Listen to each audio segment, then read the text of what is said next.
What's up, you guys? It's Kirill Kostianovsky. Welcome back to my channel.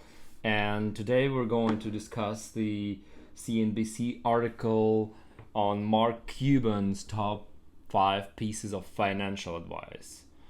If you didn't know, Mark Cuban is one of the Shark Tank personalities, and he's one of the most prominent businessmen that was really struggling in his 20s and got really rich and sold a couple of investment companies that he built in Texas in the 90s, and then eventually became a television personality.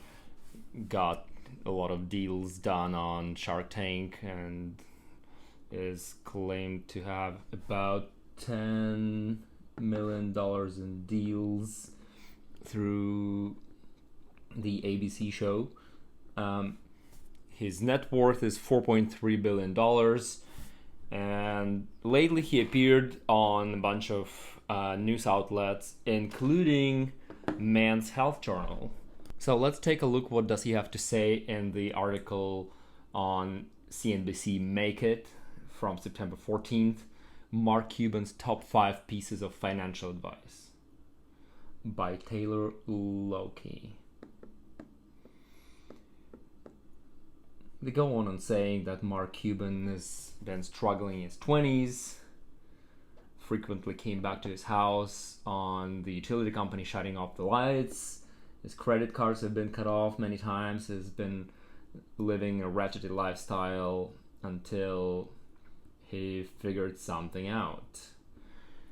Clearly, they don't focus on what happened exactly with his companies, but they go right into his financial advice, which is somewhat practical.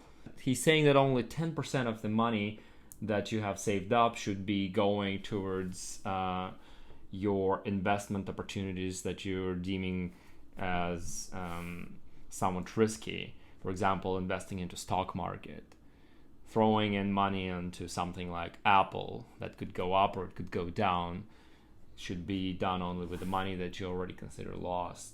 Then he focuses on not buying things you can't afford. He's talking about saving up for about half a year of your expenses. This actually changes from his previous advice that he was given in the pre-sickness times, where he was suggesting to save up enough for 6 months of expenses. At this time, he is suggesting to save up about 1 year of expenses. Once you're able to save a year of expenses, then you can start investing and putting it into something that can appreciate, like a low-cost mutual fund or Standard & Poor's index. He says S&P 500.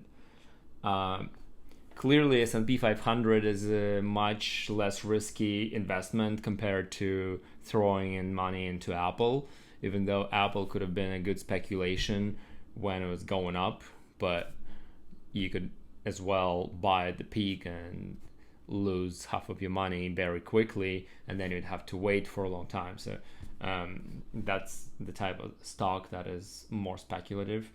And he focuses on long-term investment, which is a very good conservative approach. Then he says that you have to learn to negotiate. That's a great skill that is extremely important. Data shows that a lot of people do not negotiate almost anywhere except the car dealership. And even in the car dealership right now, people are trying to stop negotiating and going with upfront pricing. And a lot of car dealerships are going into that this time. But negotiating is a skill and usually yields very good results. Then he goes into your spending. He suggests to buy in bulk. I would take this piece of advice with a grain of salt a little, because, for example, buying items that are supposed to be fresh in bulk isn't necessarily going to provide the best experience to you. So I wouldn't necessarily try to punish yourself. There's definitely better options than buying in bulk. You can go to a cheaper store and buy smaller amounts. So that's the advice that CNBC is showing to us. he also went on a bunch of other outlets. One of them is Men's Health magazine. And the article on Men's Health is entitled, "Here's How Mark Cuban Would Make It as a 20-year-old with Only $20 in 2020. Sounds extremely fishy because having $20 in 2020 isn't going to get you very far. So to me, serious money was just having a salary when I first got it started. The first time where I really felt like I might be onto something was after I started my company, Micro Solutions. I saved money and built the company and had $100,000 in the bank. And I just remember thinking, oh my God, this is incredible. I didn't want to think that I was rich, but I didn't have to wear 2 for $99 polyester suits any longer. I didn't have to buy used clothes from Rethreads, a store here in Dallas.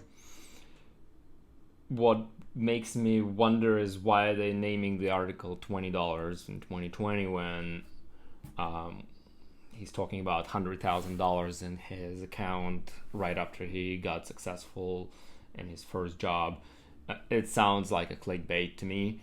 Let me know what you think, but it sounds really like I've been fooled. I could start making some choices on my and not quite stress so much about getting credit cards cut up like I had, having lousy credit, all the stresses that come with, not having any money or not being sure you're going to have money. That's when I started to really feel like this was something special. What is the most extravagant thing you bought? The most extravagant thing I bought was a house. I bought the worst house in the best neighborhood for $582,000, which was way above what I could afford. But everybody always told me, buy more than you can afford and hopefully it'll appreciate. And as it turns out, I bought it at the exact wrong time in Dallas. I bought the house up here and immediately all the values for all houses just dropped. Wow. Yeah, that's one thing that people have always trouble with deciding on when to buy a house. There's lots of advice on YouTube about the timing and whatnot, but getting a house that you can't afford sounds like extremely strange, and you also have to understand how the market is and where the market is going to cap out at. So I'm just amazed at how can you buy a house in Dallas for $500,000. Not sure when you did it, but it sounds like it was a while ago. Dallas doesn't seem like such an expensive place, but I guess if it's in a good neighborhood, then probably in fact. I ever spent was when I bought a lifetime pass on American Airlines. Right after I sold my first company, I got really, really inebriated with a bunch of my really good friends. And they were all like, what are you going to do? What are you going to do? What are you going to do? And, I'm not a fancy guy, as you can tell. I'm not into this and that, but I like to travel. I like to have fun. And I bought a lifetime pass on American Airlines for $125,000, which let me travel 100,000 miles, I think, a year for the rest of my life. I wonder if other airlines offer a similar deal, but American Airlines sounds like a strange choice at this point because they've been voted many times in the past few years as one of the least attractive airlines in the United States, and that they're late a lot, and maybe this is why it was on sale. Maybe it was a smart decision, especially if it's for the rest of his life and he can travel internationally and whatnot. A lot of times the tickets to London cost between $1,000 and $2,000 if it happens in the summer, so probably not such a horrible idea as long as he's having a good time on those flights, I guess. Oh, here's that question, so $20. All of a sudden I turned 20 years old with $20 in my pocket. In this crazy year, 2020, could I be successful again? The answer is yes. And I'll tell you exactly what I would do. I'd get any job at all that allows me to pay my bills. Doesn't matter what it is, because now I know I can learn from anything that I do. Number two, now that I have a little bit of a tech background or a lot of tech background, I teach myself to do Amazon Alexa and Google Home skills.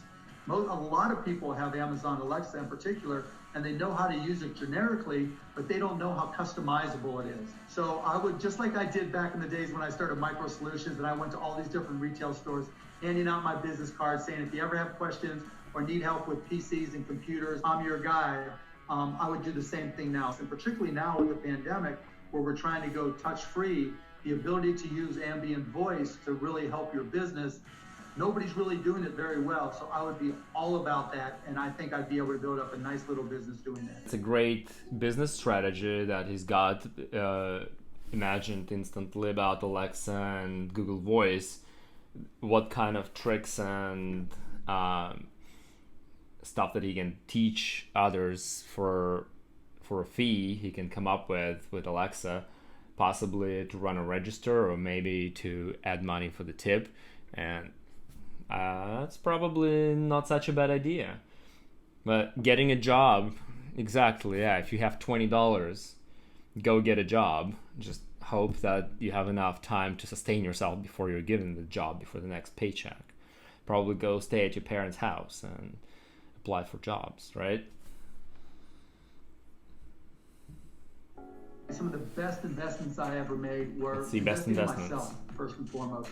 When you're first starting and you may or may not have a job, you don't have any money, you're at complete uncertainty about your career, what I learned early on is that if I put in the effort, I can learn almost anything. It may take me a long time, but by putting in the effort, I taught myself technology, I taught myself the program. It was time consuming, painfully so, but that investment in myself has paid dividends for the rest of my life. And the fact that I recognized that learning was truly a skill, and that by continuing to learn to this day, I'm able to compete and keep up and get ahead of most people, because the reality is most people don't put in the time to keep up and learn, and that's always given me a competitive advantage. Just don't take this advice literally, because a lot of times, especially if you're watching YouTube and there's probably a commercial playing on a video, you're gonna see some guy that is going to offer you a course to study something which promises crazy high returns for no apparent reason. And this is not the type of investment in yourself he's probably talking about.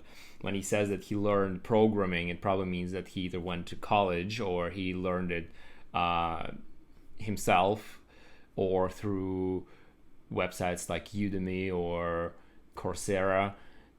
Those websites which have instructors from actual universities in the United States and the rest of the world, the courses that have actual feedback with a free trial, with a minimal cost, those are the kind of invest in yourself opportunities he's talking about.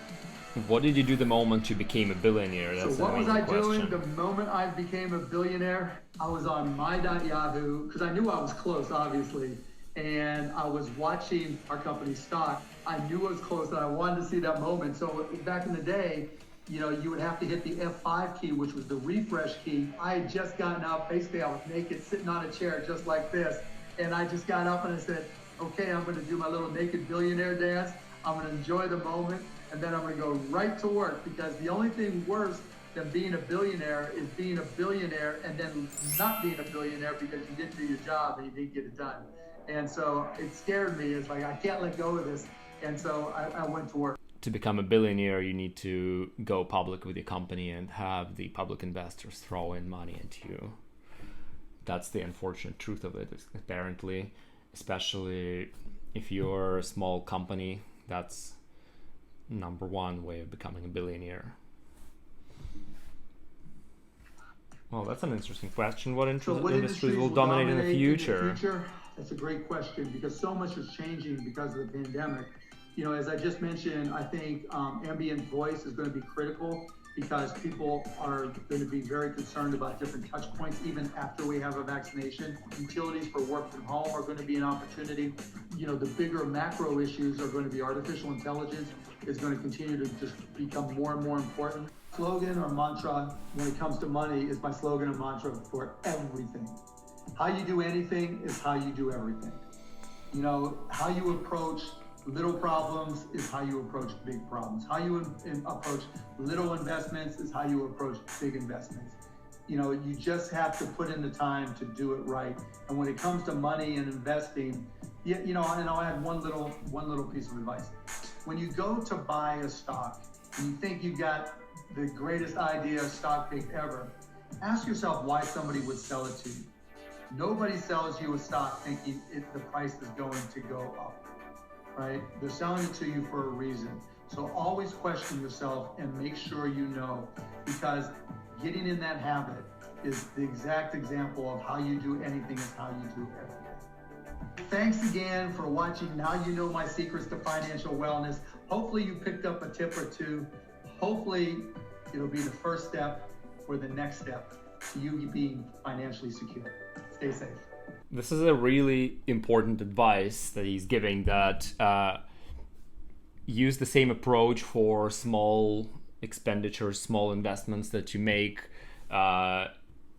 for all your big investments.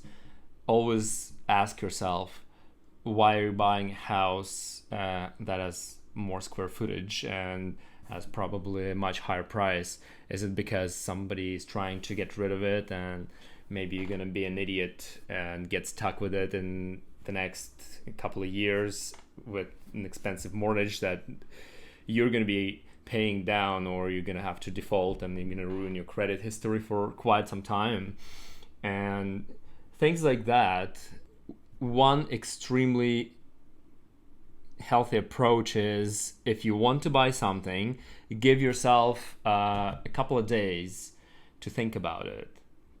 The bottom line is that keep your financial strategy smart and don't be fooled by the salespeople that are using the neuro-linguistic programming language to press you to buy.